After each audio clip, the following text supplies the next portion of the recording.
On Sunday, February 26th, 2012, a TTC ticket collector was shot during a robbery at the Dupont subway station. The Toronto Police Service Hold-Up Squad seek your assistance to identify this suspect. Please contact the police or Crime Stoppers if you have information. The hold-up squad is investigating a series of robberies, the latest one that occurred on Sunday the 26th of February at 7:20 p.m. at the Dupont subway. The individual in this robbery, we believe, also committed two previous robberies, one on Saturday the 11th of June at 9:20 p.m. and approximately 4 months later on Sunday the 2nd of October at 7:55 p.m. In each robbery, the individual male, who I describe as a male white in the area of 35 to 50 years of age, with a heavy build. There's no apparent accent. He's dressed in dark clothing in each robbery, and he's armed with a revolver handgun. He carries a satchel or a pack of some sort when the demand is made for money. On Sunday evening, when he approached the victim in this robbery, he made a demand for cash by pulling out the handgun, pointing it at the victim and threatening to shoot the victim if he did not comply. The victim had a conversation with the male suspect, and no money exchanged hands, and at which point in time the suspect was leaving the premises, walking away from the victim, and he turned and cowardly fired 3 shots through the glass, 2 of them striking the victim, once in the neck and once in the shoulder. The suspect then fled the subway along Dupont Street north on Spadina. He was chased by a civilian witness, and one of my purposes here today is to try and get these witnesses. There's more than one witness out there that it's either given chase or observed this individual running north on Spadina from Dupont.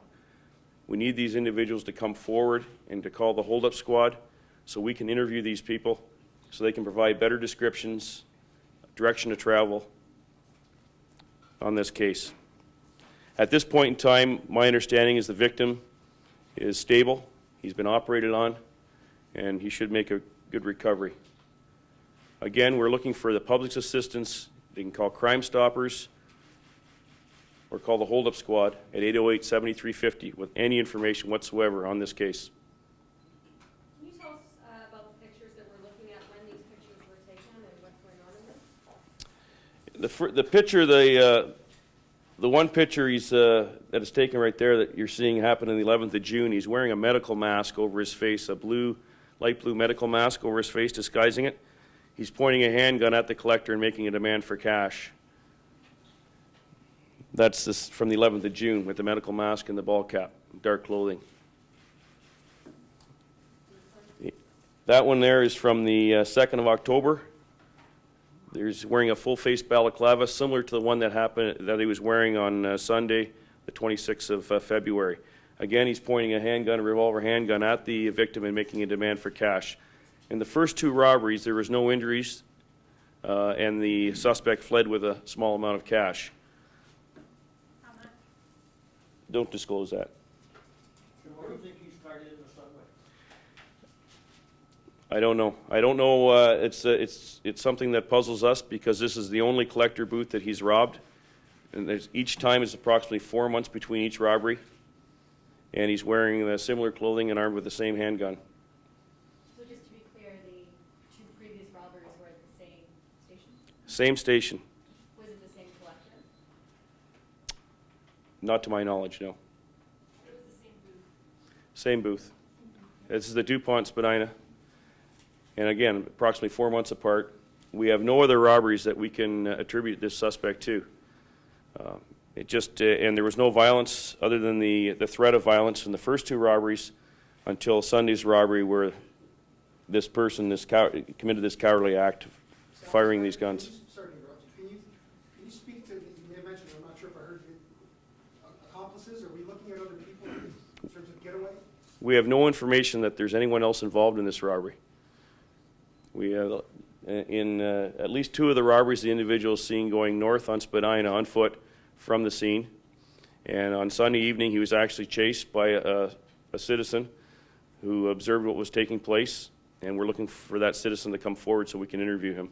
Did you guys receive any 911 calls, or were you just alerted by the silent alarm that went off? My understanding is we did receive 911 calls. I can't comment any further on that. Was there a difference in how the collector responded in yesterday's incident as opposed to the 2 previous robberies? On yesterday's instance, there was no cash turned over to the suspect. The first 2 robberies, there was cash turned over to the suspect, and the suspect left.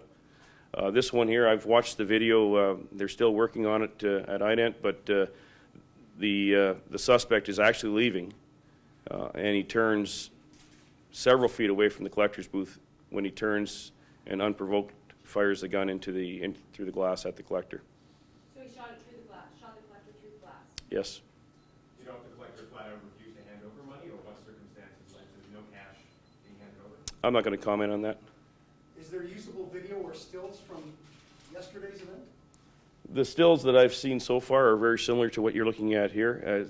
Again, we're still working on it, and we obtained several videos from the area, from where the direction that he left the subway until he was last seen, and we're reviewing those. If I get better stills or something that's identifiable, I'm more than willing to share it with the media, because we really want to identify this person and get the public support in trying to identify this individual and get him off the streets. You said in the first 2 incidents there was threats of violence. Did he say, if you don't give me the money, I'm going to shoot you, something along those lines? Yes. Did he say the same thing last night? Yes. Yes, that's correct. He threatened to shoot the individuals that did not comply. What time did the other 2 incidents happen? The first one is around, which was the 11th of June, happened at 9:26 p.m. And is that the one that's the one that's far away? That's the one with the medical mask. With the medical mask in June? That's correct. And the other one happened at 7:55 p.m., which is the 2nd of October. So the June happened at 7:55 or the October one? The June was 9:26 p.m. October, 7:55 p.m. Yes. Is there something about the layout of the station that makes the booth obscure? Or is there something that you're getting on the design? I have no information that this booth is any different than any other subway booth. So do you suspect he lives in the gentleman that lives in that area, maybe? There very well could be. It could be a comfort zone for this individual. That's why he keeps going back to the same location. It's something that we have to look at, and it's something that hopefully the public can give us a hand in identifying and solving.